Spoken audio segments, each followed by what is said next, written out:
नमस्कार दोस्तों, मैं हूं मनोज कुमार गुप्ता। आप देख रहे हैं मेरे चैनल को, जिसका नाम है रेगुलर क्लासेस फॉर अकाउंट। सामने दिख रही है आपको इनकम टैक्स की बुक एससी मल्होत्रा वाली, और इनकम फ्रॉम सैलरी चल रहा है और 2500 क्वेश्चन आज कराएंगे आपको।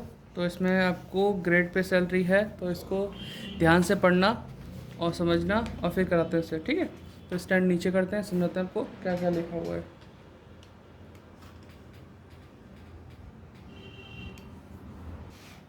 तो दोस्तों एक चीज़ और बीच में बतानी थी क्वेश्चन पढ़ने से पहले। मेरे पास स्वाति रिफ्रेशर रखा है, बच्चे कह रहे थे स्वाति में से बताओ, लेकिन ये रिफ्रेशर है पुराने साल का, 2021 का है।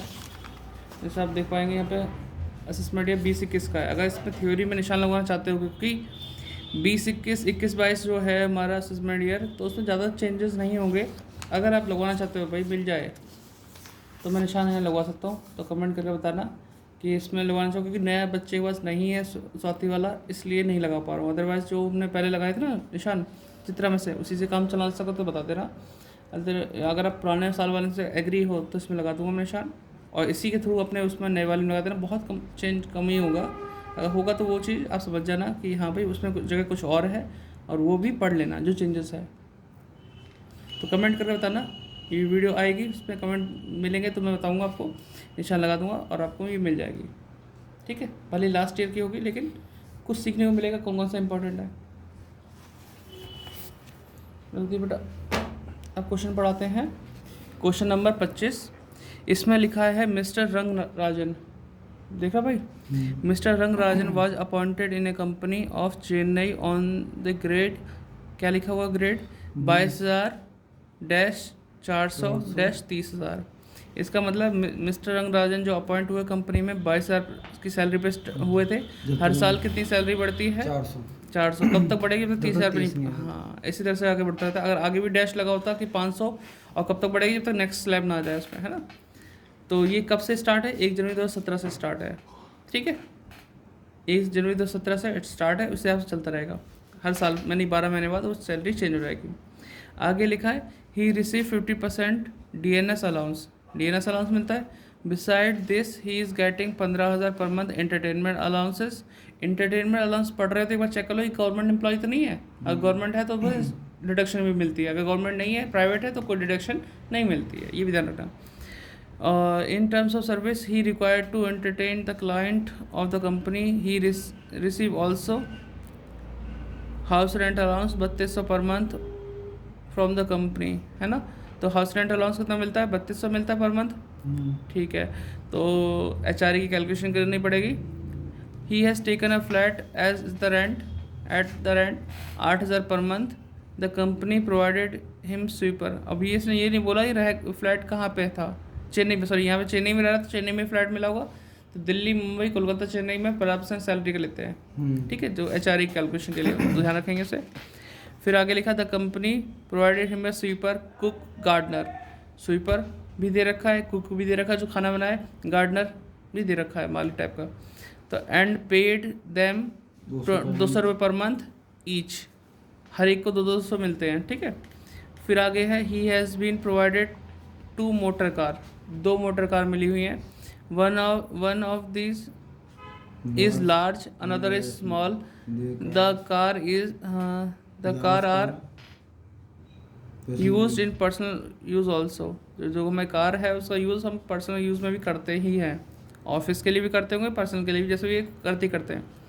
The company bears the expenses for only official. Company कौन से खर्चे देती है? सिर्फ ऑफिशियल वाली करती है, ठीक है। इतना दे रखा है, the company bears the expenses for official use. The cost of a large car कितना दे रखा है?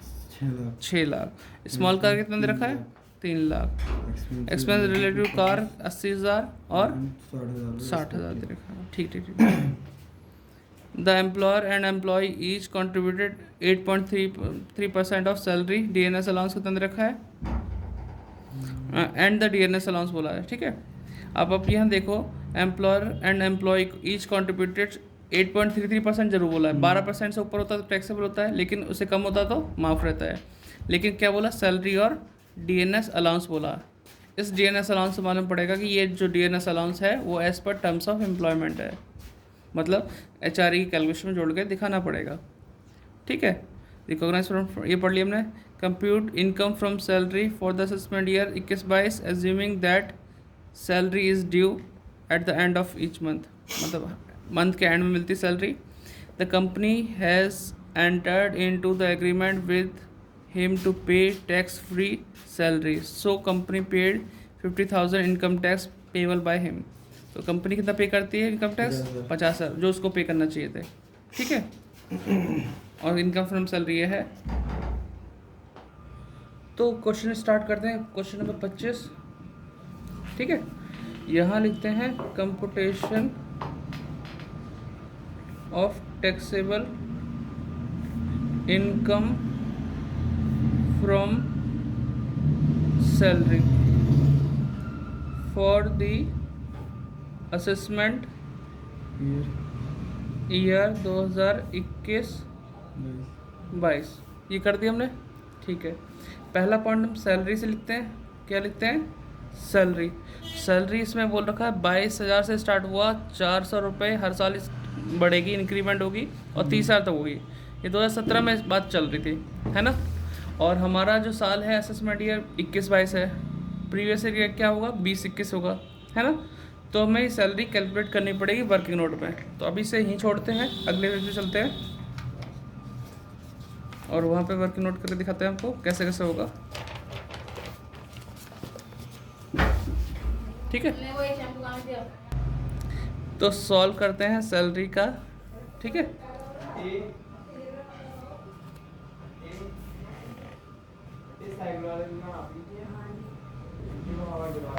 और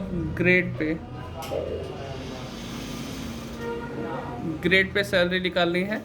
तो ये यहाँ पे हम लिखते हैं 1 जनवरी 2017 से स्टार्टिंग हुई है, 22,000-400-30,000। ठीक है, इसका मतलब 22,000 से स्टार्टिंग हुई है, 400 रुपये हर साल बढ़ेंगे और 30,000 तक बढ़ेंगे। 1 जनवरी 2017 में अपॉइंट हुआ था, 12 महीने बाद ही बढ़ सकते हैं, उससे पहले तो बढ़ेंगे नहीं। तो अब देखो यहाँ लिखेंगे 1 जनवरी 2017 से 31 दिसंबर 2017। ठीक है, 1 साल हो गया।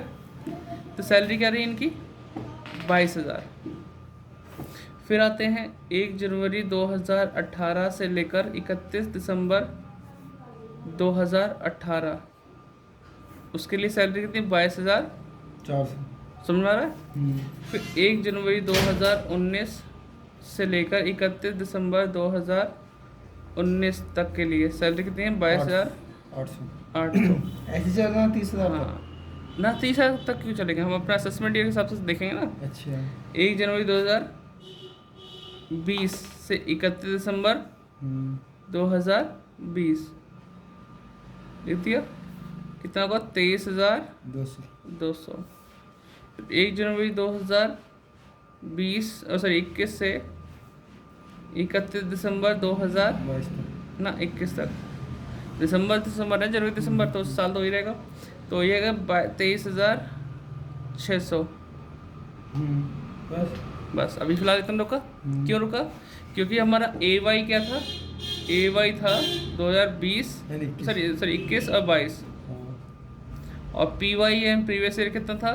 2020 और 21। तो हमें ये लेना है प्रीवियस ईयर। देखो यहाँ दिख रहा होगा AY 21-22, PY 20-21। 20-21 यानी कि 1 अप्रैल से स्टार्ट होता है और 31 मार्च को ख़त्म होता है। तो हमारा 2020 तो यहाँ चल रहा है, लेकिन जनवरी से स्टार्ट हुआ है। हमें क्या से कब से चाहिए? 1 अप्रैल से चाहिए। तो 1 अप्रैल से लेकर दिसंबर तक कितने महीने होते हैं? 9 महीने। ये सैलरी उठाएंगे, इंटू 9 करेंगे। ठीक है, और 21 में चाहिए मार्च तक, तो जनवरी से स्टार्ट है तो मार्च तक, 31 मार्च तक चाहिए हमें। 3 महीने होते हैं, तो ये सैलरी उठाएंगे और 3 महीने से मल्टीप्लाई करेंगे। 23,200 और 23,600। आप इसे नोट डाउन कर लो। इसी तरीके से हमें इस ग्रेड पे सॉल्व करते हैं, चाहे कैसा भी ग्रेड पे हो। कब तक सॉल्व करना है? हमारे प्रीवियस ईयर तक करना है, और जब से स्टार्ट हुआ है। ठीक है, इसका कोई ज़्यादा शॉर्टकट तो है नहीं, लेकिन इस तरह से करना होता है। तो आपने लिख लिया होगा, वीडियो पॉज करके अब थोड़ा चलते हैं पीछे क्योंकि अब क्वेश्चन मेन यहाँ से स्टार्ट होगा। तो हमारी सैलरी थी 23,200 इंटू 9, 23,200 इंटू 9 और 23,600 इंटू 3। और 9/3 क्यों लिखा? क्योंकि सैलरी महीने के एंड में ड्यू होती है। अगर सैलरी अगले महीने की 1 तारीख को होती तो 10 और 2 लिखते, क्योंकि वो मार्च से शुरू होता, फरवरी तक चलता साल। ठीक है, इस हिसाब से ये भी पंगा बहुत होता है इसमें। तो मल्टीप्लाई करिए बेटा, 23,000 इंटू 9, 2,08,800। देख कितना आ रहा है। तो ये सैलरी आ गई, मल्टीप्लाई किया और इसका मल्टीप्लाई किया, जोड़ के आ गया 279,600। आगे बोला था डीए, डीए कितना मिलता है? डीएनएस अलाउंसेस 50% मिलता है ना, तो इसका 50% करो। 279,600 का 50% कितना होता है? 139,800। और ये शुरुआत में नहीं लिखा as per terms of employment है, लेकिन लास्ट में पता चला कि as per terms of employment है, क्योंकि जब हम आरपीएफ में कॉन्ट्रीब्यूशन वाला पॉइंट पढ़ रहे थे। ठीक है, नंबर 3, फिर हमें मिलता है हाउस रेंट अलाउंसेस, HRA। इसे सॉल्व करेंगे बाद में, ठीक है, खाली छोड़ दो। HRA के बाद इसे मिलता है स्वीपर, कुक और गार्डनर, है ना। तो चौथा पॉइंट स्वीपर मिलता है, और फिर क्या था 5वां पॉइंट? कुक। कितने रुपये सैलरी इसकी वो देख लेंगे, 200 रुपये पर मंथ था। फिर था 6 नंबर गार्डनर, ठीक है, 200 रुपये पर मंथ इसका, 200 इसका और 200 इसका। तो कितना हो जाएगा? 12 2400, 2400 यहाँ पर और 2400 यहाँ पर। ये भी इंपॉर्टेंट क्वेश्चन की कैटेगरी में, इतना कर लिए तो बहुत है। बाकी वीडियो तो मैं मिलती रहेगी जैसे मुझे टाइम मिलता रहेगा। गार्डनर के बाद क्या दे रखा है यहाँ पे? फिर है कार मिल रही है 2, लार्ज कार भी है, स्मॉल कार भी है। ठीक है, लार्ज स्मॉल कार की वैल्यूएशन कैसे करेंगे वो देख लेते हैं। यहीं करके दिखाऊँ, पीछे कर देता हूँ। चलो कार पीछे लेते हूँ, वैल्यू ऑफ कार पीछे लिख देंगे। 8 पॉइंट, कार के बाद क्या था उसमें? एम्प्लॉयर कंट्रीब्यूशन था, एम्प्लॉयर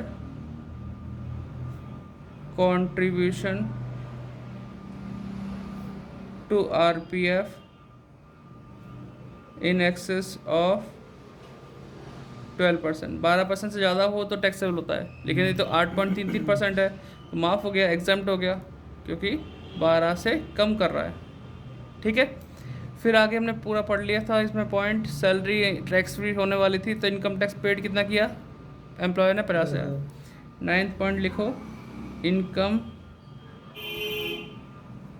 टैक्स पेड 50,000 किया। ठीक है, जोड़ेंगे क्या आएगा? ग्रॉस सैलरी माइनस करेंगे स्टैंडर्ड डिडक्शन 50,000। ठीक है, टैक्सेबल सैलरी आएगा।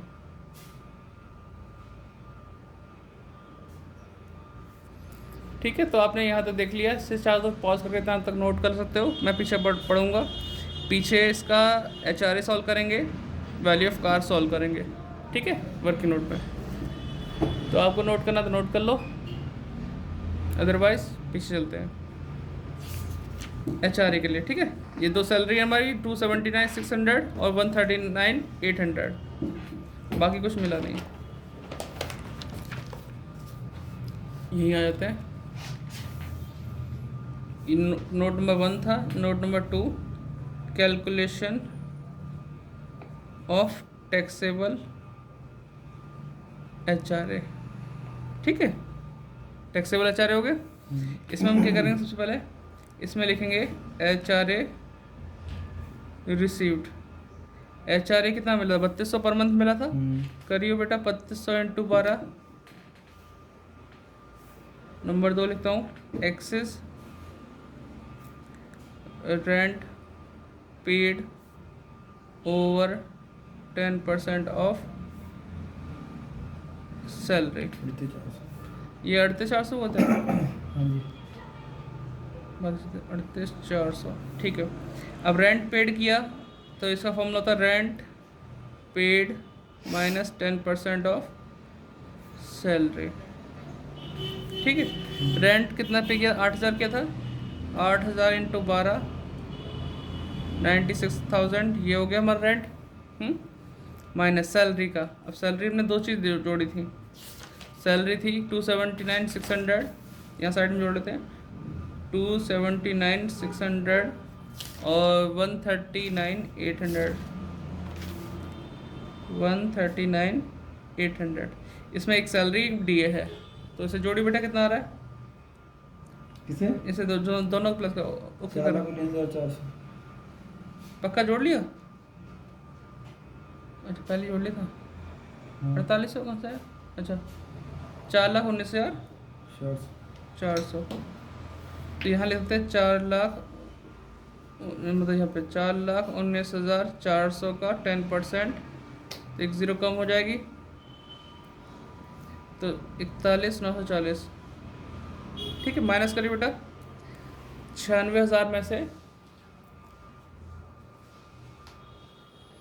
कर 96,000 माइनस 41940, 96,000 में से, हाँ हाँ, माइनस 41940, 419,440, 41,940, हाँ माइनस कर कितना आया, 54,060। 54,060, ये आ गया। नंबर 3, चेन्नई में बात थी ना, 50% ऑफ सैलरी, सैलरी हमारी 4 लाख, सैलरी थी 4,19,400, इसका 50% कितना होता है, 4,19,400 का 50% 2,09,700। 2,09,700 पूरा, ठीक है। अब बताओ बेटा इन तीनों में से कम कौन सा है, ये कम है, ठीक है। ये नहीं, ये कम क्यों है, यही कम है ऊपर वाला 38,400, 38,400, ठीक है।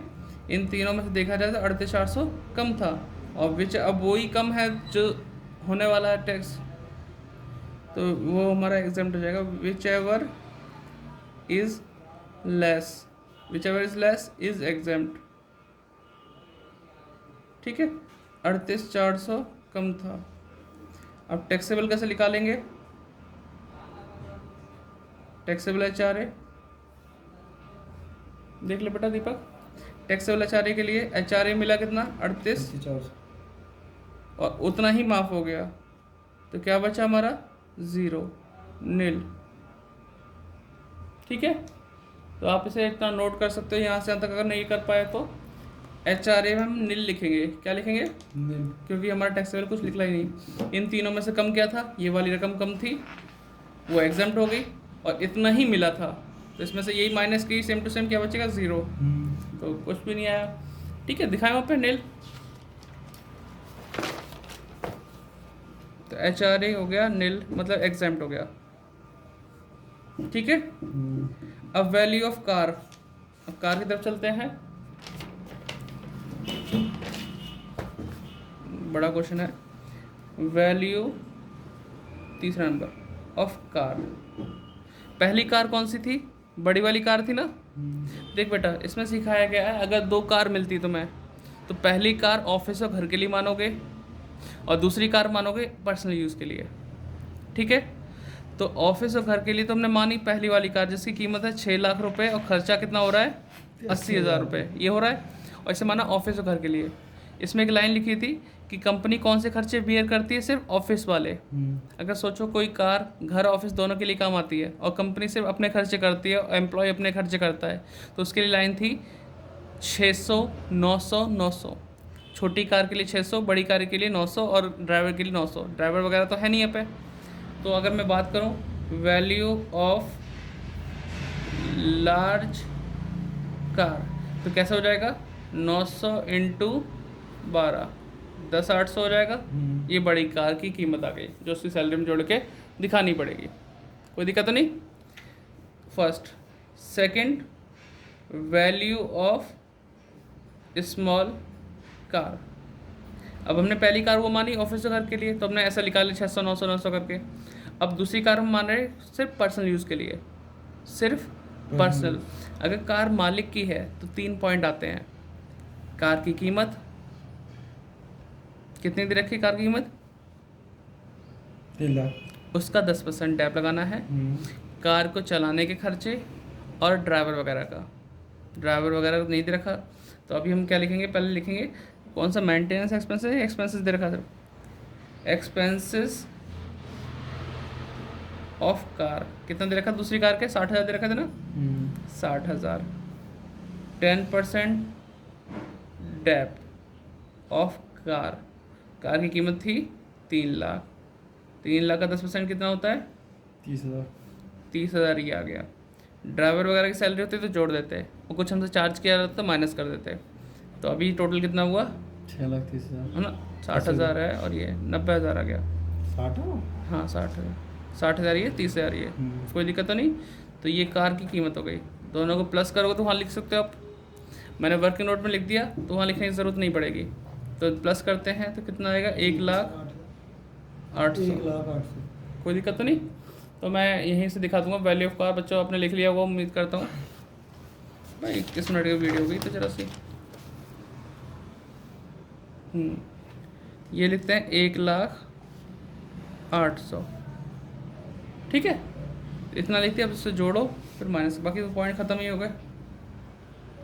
और अगर लग रहा है कि मैंने जगह छोड़ दी यहाँ पे, तो आपको अगर देखना हो तो यहाँ पे लिख सकते हैं छोटा सा शॉर्ट में, वैल्यू ऑफ लार्ज कार जो 10,800 थी, वैल्यू ऑफ स्मॉल कार जो 90,000 थी, दोनों को प्लस करके यहाँ आ गया ये वाला, ठीक है। तो आपको ये भी तसल्ली रहेगी, हमने इस तरह से यहाँ लिख दिया। क्या क्या प्लस करें बेटा 279, ध्यान से करिए बेटा, क्या कर लिया, ये कहाँ से आया बताइए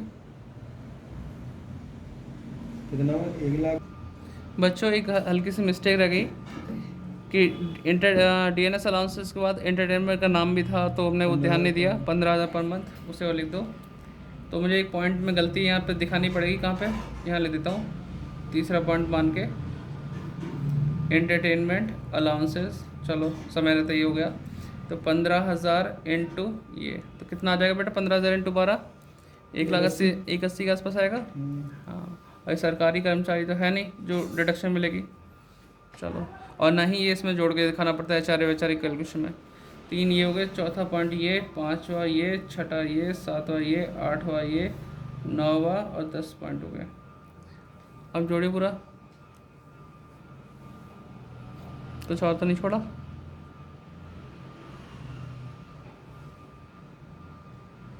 जोड़ना नीचे वाला 7,57,400। तो 7,57,700 आ गया। 400 400 है, 400 आ गया, ठीक है। 7,57,400 ये ग्रॉस सैलरी, 50,000 माइनस कर दो इसमें से, 7,07,400। 7,07,400 आंसर आपका आ चुका है। एक मिस्टेक यही रहेगी कि हमारी नज़र में ऐसे नहीं आया, ये इंटरटेनमेंट अलाउंसेस था जो कि हमने बीच में लिखा, वो तो जगह छोड़ रखी थी तो क्लियर हुआ, और प्लस इसका यूज़ नहीं होता है HRA वगैरह की कैलकुलेशन में, तो ये बच गया हमारा क्वेश्चन वहीं से वहीं, वरना दोबारा करना पड़ जाता। तो ठीक है, आप इस वीडियो को शेयर, लाइक, सब्सक्राइब जरूर करना चैनल को। मिलते हैं नेक्स्ट वीडियो में, बाय बाय।